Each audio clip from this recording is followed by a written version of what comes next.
बच्चों कैसे हैं आप लोग। कल हमने आप लोगों को बताया था कि किस तरह से माइक्रो ऑर्गेनिज़म्स हेल्प करते हैं फूड आइटम्स में। आज हम लोग माइक्रो ऑर्गेनिज़म्स का मेडिसिनल यूज़ पढ़ने वाले हैं। तो मेडिसिनल यूज़ में बच्चों माइक्रो ऑर्गेनिज़म्स एंटीबायोटिक्स को बनाने में भी उपयोग होते हैं। तो पहले हम लोग पढ़ेंगे making antibiotics. Certain bacteria and fungi are use to produce antibiotics. कुछ बैक्टीरिया होते हैं, कुछ फंगाई होते हैं जो कि एंटीबायोटिक्स बनाने में हेल्प करते हैं। The medicines that kill or stop the growth of disease causing microbes are known as antibiotics.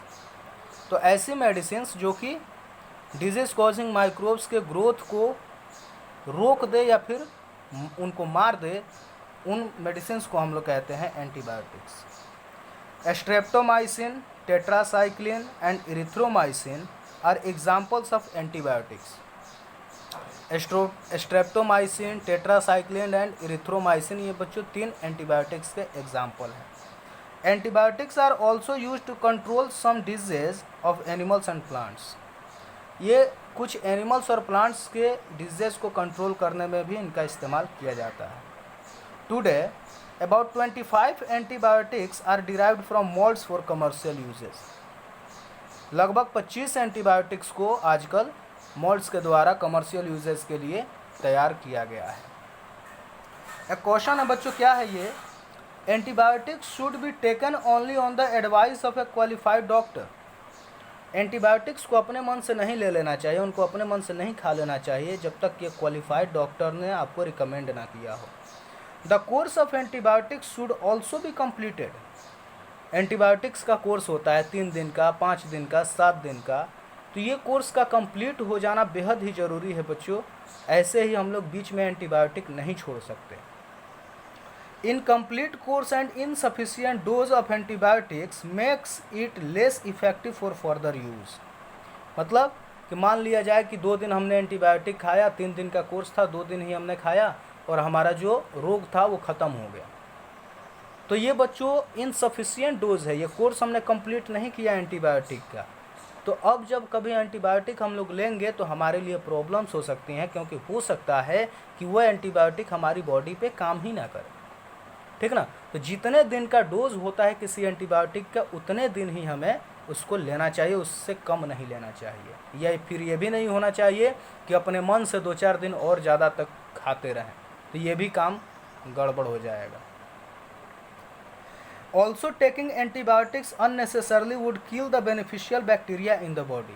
तो बच्चों मैंने कहा ना कि अगर अलग से हम लोग बिना किसी ज़रूरत के, बिना किसी काम के हम लोग सोच रहे हैं कि 2-3 दिन और खा लेंगे तो और अच्छा ही हो जाएगा, तो ये भी ज़रूरी नहीं है, क्योंकि वो हमारी बॉडी के अंदर जो बेनिफिशियल बैक्टीरियाज़ हैं, जो बेनिफिशियल बैक्टीरिया हैं, उनको भी वो किल कर सकता है और फिर हमारी बॉडी की जो इफ़ेक्टिवनेस है वो और भी ज़्यादा कम हो जाएगी।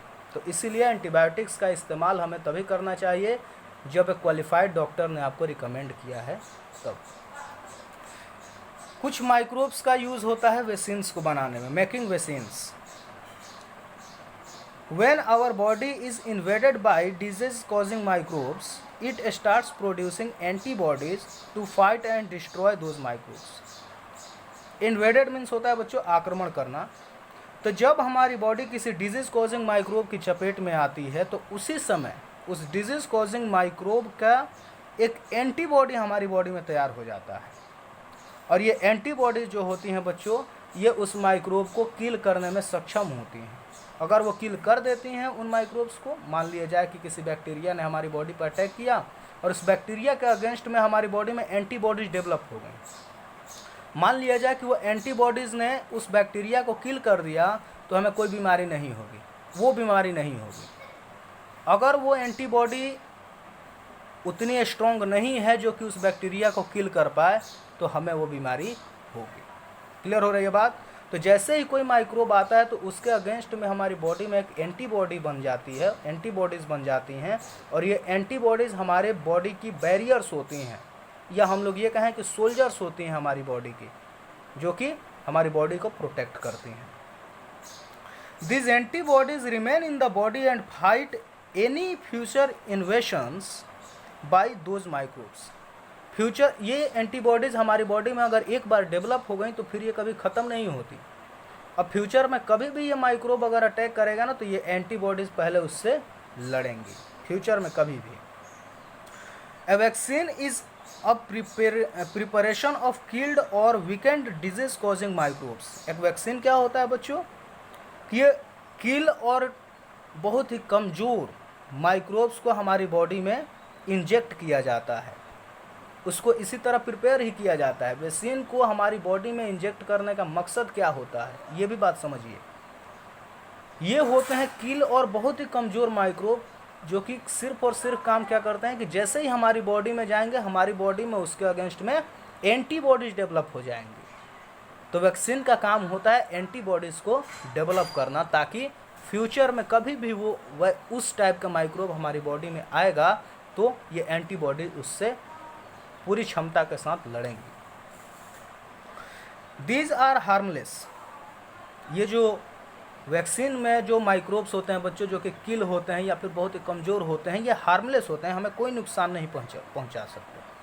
When a vaccine is introduced in the body of a healthy person the body produces antibodies. जब किसी हेल्दी पर्सन की बॉडी में वैक्सीन इंजेक्ट की जाती है तो उसके अगेंस्ट में हमारी बॉडी में एंटीबॉडीज़ डेवलप हो जाती हैं। This antibodies protects us from possible future infections by the same microbes.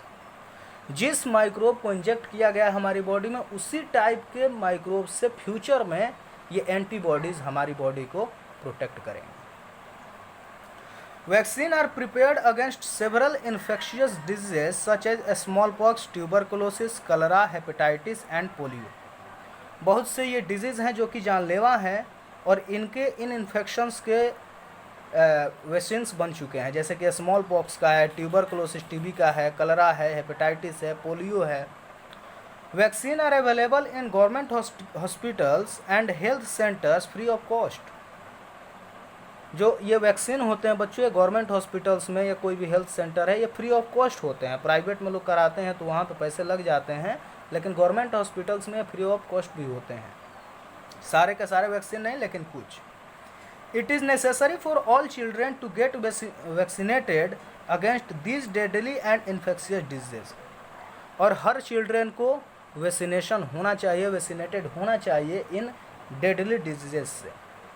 Vaccines are either injected into a person or administered orally. Vaccine को या तो बॉडी में इंजेक्ट कर दिया जाता है सुई के हेल्प से, निडल के हेल्प से, या फिर ओरली उनको माउथ की हेल्प से उनको पिला भी दिया जाता है। Fungi like yeast is used in the preparation of medicines such as vitamin B complex। कुछ फंगस होते हैं जैसे कि ईस्ट एक फंगस है जिसको कि विटामिन बी कॉम्प्लेक्स बनाने में इस्तेमाल किया जाता है। Certain type of bacteria live in the intestine of human beings. कुछ अलग तरह कुछ बैक्टीरिया होते हैं जो कि हमारे इंटेस्टाइन में पाए जाते हैं। These help to digest food. ये फूड को डाइजेस्ट करने में हेल्प करते हैं। प्रोड्यूस विटामिन्स बनाने में हेल्प करते हैं। And destroy the harmful organisms. और ये जो खतरनाक ऑर्गेनिज़म है जो कि हमें नुकसान पहुंचाने वाले ऑर्गेनिज़म हैं उन माइक्रो ऑर्गेनिजम्स को हमें किल करने में भी हेल्प करते हैं। Bacteria are also use to produce insulin, a hormone use to treat diabetes. तो बैक्टीरिया बच्चों क्या करता है कि इंसुलिन को प्रोड्यूस करने में हेल्प करता है, और ये हार्मोन जो है इंसुलिन ये डायबिटीज़ को ठीक करने में काम आता है। तो क्लियर है बच्चों। अब आगे चलते हैं। माइक्रोब्स का यूज़ होता है for increasing soil fertility. You have studied earlier that air contains around 78% of nitrogen gas as one of its components. जो हमारा एयर है बच्चों, एयर में कितना परसेंट नाइट्रोजन होता है? 78%। Nitrogen is an important constituent of protein, chlorophyll, vitamin and nucleic acid. बच्चों protein बनाने में, क्लोरोफिल बनाने में, विटामिन्स बनाने में, न्यूक्लिक एसिड्स बनाने में नाइट्रोजन का बहुत बड़ा योगदान होता है। Hence it is required by plants as well as animals. और इसीलिए ये प्लांट्स को भी रिक्वायर होता है और एनिमल्स को भी रिक्वायर होता है। Nitrogen can not be absorbed from the atmosphere directly by plants और एनिमल्स। चूँकि नाइट्रोजन का परसेंटेज ज़्यादा है बच्चों एटमोसफियर में, लेकिन फिर भी वो डायरेक्ट एब्जॉर्ब नहीं हो सकता, चाहे वो प्लांट हो चाहे वो एनिमल हो, डायरेक्ट एब्जॉर्ब कोई नहीं कर सकता। Some microbes such as blue green algae and rhizobium bacteria fix nitrogen from the atmosphere to enrich the soil with nitrogen and increase its fertility। कुछ बैक्टीरिया होते हैं बच्चों, जैसे कि कुछ एल्गी हैं, जैसे कि ब्लू ग्रीन एल्गी हो गई, या फिर कुछ बैक्टीरिया हैं जैसे कि राइजोबियम। ये सब क्या करते हैं कि एटमॉस्फेरिक नाइट्रोजन को नाइट्रोजन के सॉल्युबल फॉर्म्स में ये सॉइल के अंदर फिक्स करते हैं ताकि सॉइल की फर्टिलिटी बढ़ जाए। These microbes are also called biological nitrogen fixers। और इन माइक्रोब्स को बच्चों हम लोग बायोलॉजिकल नाइट्रोजन फिक्सर्स भी कहते हैं। The biological nitrogen fixers present in the soil convert atmospheric nitrogen two compounds of nitrogen which can mix with the soil. बच्चों ये बायोलॉजिकल नाइट्रोजन फिक्सर्स जो होते हैं बच्चों ये सॉइल में होते हैं और एटमॉस्फेरिक नाइट्रोजन को नाइट्रोजन के कंपाउंड्स में कन्वर्ट कर देते हैं, और जो कि नाइट्रोजन के कंपाउंड सॉइल में मिक्स हो जाते हैं। Roots of the plants absorb these nitrogenous compounds to synthesise plant proteins and other compounds. Plant की जो रूट्स होती हैं बच्चों इन नाइट्रोजनस कंपाउंड्स को एब्जॉर्ब करती हैं और अपनी बॉडी में प्रोटीन सिंथेसाइज करती हैं। प्रोटीन या फिर न्यूक्लिक एसिड या विटामिन जो भी सिंथेसाइज करना है, रूट की हेल्प से वो नाइट्रोजन के कंपाउंड्स उनकी बॉडी में जाएंगे प्लांट के, और फिर वो अपनी बॉडी में प्रोटीन्स या फिर न्यूक्लिक एसिड या विटामिन्स उनको सिंथेसाइज करेंगे। This nitrogen passes to the herbivores, carnivores and omnivores in the form of proteins. अब ये जो नाइट्रोजन है बच्चों, मान लिया जाए कि हार्बीवोर जो प्लांट खाते हैं सिर्फ एनिमल्स, प्लांट ईटिंग एनिमल्स, उन लोगों ने खा लिया प्लांट को, या फिर इन हार्बीवोर को खा लिया कार्निवोर ने, मान लिया कि ओमनिवोर ने खा लिया प्लांट को ही डायरेक्ट। तो बच्चों क्या होगा कि जो भी प्लांट में ये प्रोटीन बना है, ये प्रोटीन उनकी बॉडी से पहले हार्बीवोर में जाएगा, कार्निवोर में जाएगा, या फिर ओमनिवोर में भी चला जाएगा। Bacteria and fungi act on the remains of dead plants and animals and animal wastes and decompose them. तो बच्चों बैक्टीरिया और फंगाई क्या करते हैं, जो भी डेड प्लांट के रिमेन्स होते हैं, मतलब कि सड़े हुए प्लांट्स, गले हुए प्लांट्स, या फिर मरे हुए एनिमल्स होते हैं, या फिर एनिमल का जो भी वेस्ट होता है, एनिमल एक्सक्रेटा, या फिर उन सबको ये क्या करता है कि डिकम्पोज करता है। ठीक है ना, डेड प्लांट्स हो गए, डेड एनिमल्स हो गए, या फिर एनिमल वेस्ट हो गए, उन सबको ये बैक्टीरिया और फंगाई क्या करते हैं, डिकम्पोज करते हैं। The nitrogen compounds and other nutrients are released and are returned to the soil। ये नाइट्रोजन के कंपाउंड्स या फिर दूसरे न्यूट्रिएंट्स ये रिलीज होते हैं और फिर सॉइल में ही आ भी जाते हैं। Some of the nitrogen compounds are reabsorbed by the plants and some are converted to nitrogen by certain other bacteria present in the soil। कुछ नाइट्रोजन बच्चों दूसरे प्लांट्स में या फिर दूसरे एनिमल्स में चले जाते हैं, और कुछ नाइट्रोजन जो होते हैं वो पर्टिकुलर टाइप के बैक्टीरिया के द्वारा वो सब फिर से एटमॉस्फेयर में चले जाते हैं। This free nitrogen returns to the air, और फिर वो नाइट्रोजन एयर में मिक्स हो जाता है। Sometimes nitrogen gets fixed through the action of lightning to.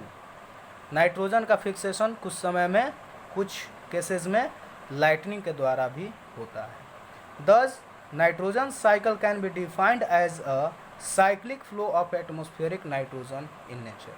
तो नाइट्रोजन साइकिल क्या है बच्चों कि नाइट्रोजन का साइक्लिक फ्लो है एटमॉस्फेयर में, उसी को हम लोग कहते हैं नाइट्रोजन साइकिल।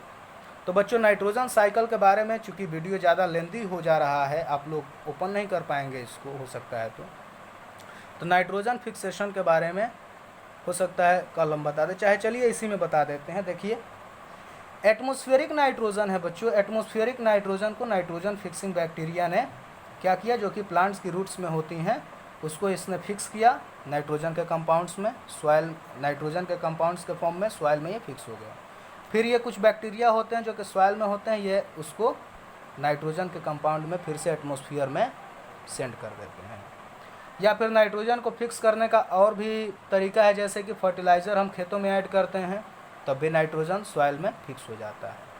या फिर लाइटनिंग के द्वारा भी एटमॉस्फेरिक नाइट्रोजन हमारे नाइट्रोजन के कंपाउंड्स के फॉर्म में सॉइल में फिक्स हो जाता है। या फिर देखिए कैसे एनिमल्स में आता है कि नाइट्रोजन फिक्सिंग बैक्टीरिया क्या करेगा बच्चों, नाइट्रोजन को सॉइल में फिक्स करेगा, फिर ये प्लांट्स उसको एब्जॉर्ब करेगा, इस प्लांट को ये एनिमल खाएगा, वो एनिमल मर जाएगा या फिर अपना वेस्ट प्रोड्यूस करेगा। वो वेस्ट क्या होगा बच्चों, कि सड़ेगा या फिर पूरा का पूरा डिकम्पोज होगा, फिर नाइट्रोजन के कंपाउंड्स में सॉइल में फिक्स हो जाएगा, फिर ये बैक्टीरिया उसको एटमॉस्फेरिक नाइट्रोजन में कन्वर्ट कर देगा।